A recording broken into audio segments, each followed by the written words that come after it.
Hi, I'm Amanda. I am here with my son Parker. Hello.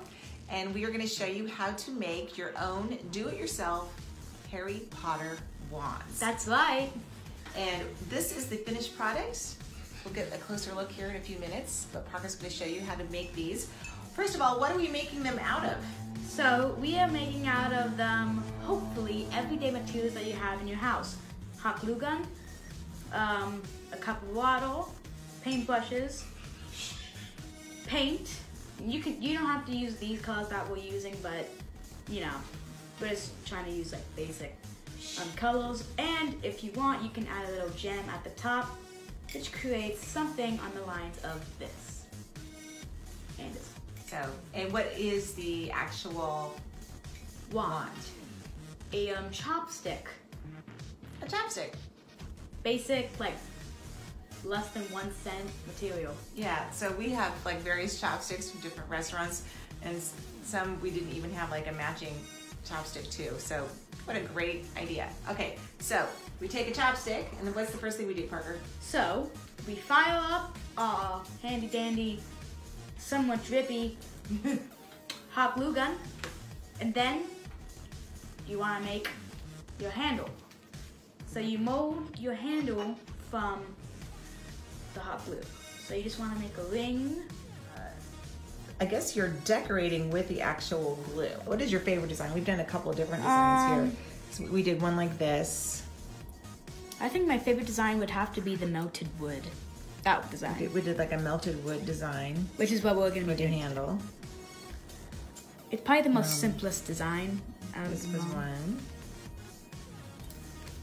And this is what it looks like in its like raw form, which we actually kind of like the feel, the rubbery feel that it has without being painted.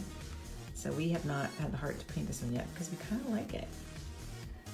Basically, we turned our dining room, which we weren't using. Classroom. Right, so this is where we do all A good tip on doing these like melted wood looking wands, you kind of want to do like several streaks of glue along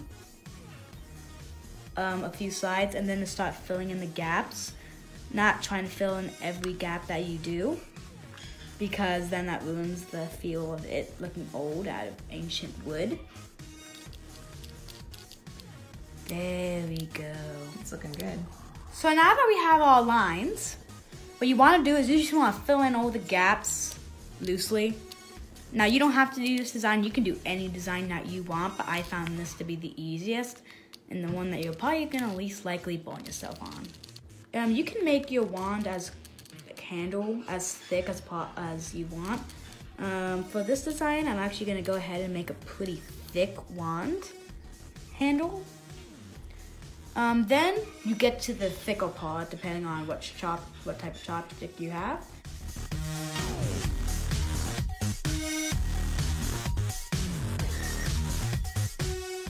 While it's drying, you best want to choose a jewel or a mineral or whatever you use. We're just gonna do a nice pink one.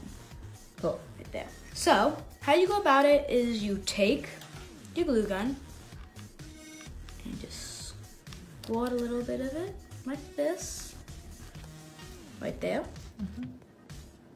Then what you want to do, you want to cup it. Then you want to get a nice footing. Look at that. That looks good. And then you may be realizing that you can still see the gem. So if you want, which I like to, you just want to make a ring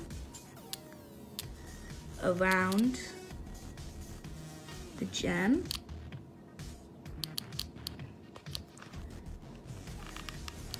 It's hard for me because I don't have very steady hands. I think you're doing good. We're going to start mixing up the colors. So you want to do, you want to take your orange and white. We don't have any brown, so we have to make our own, right, Parker? Yep. We have our brown paint mix. And this is to make it look like a real like twig, like, Yeah. like you made out of a tree. Give it a natural look. for a supernatural purpose. Who's your favorite character in Harry Potter? Ron Weasley.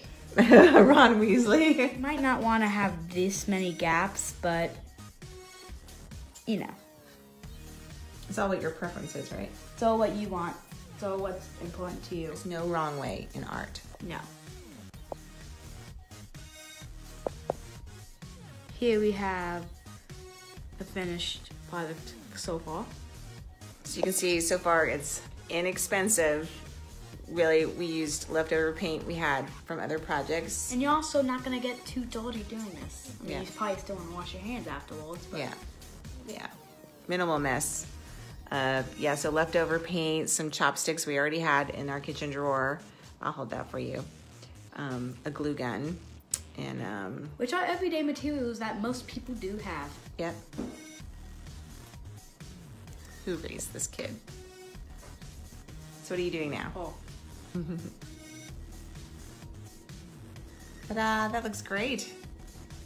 Now we're going to do the weathering. So now that we have our weathering paint right here, we are just going to apply like so. So he used a darker color. This is lightening it up just a little bit. Okay, are you ready for the unveiling of the Harry Potter wand? I know I am. What does it look like? Want to show them the wear and tear? Oh yeah, definitely. You can see some of the dust that are on that side. On this side here. Show the tip of the wand. Oh, the tip. Oh. Here we go. Yeah, here we go. Looks pretty good, doesn't it? It's beautiful. It's beautiful. Which is great for when you want to bachelor. Leviosa. What's that? What's that? Lamgardian Leviosa. Lamgardian? Lamgardian. Lamgardian Leviosa. You can teach a class with these. Da da da da da da da. Da da da da da da.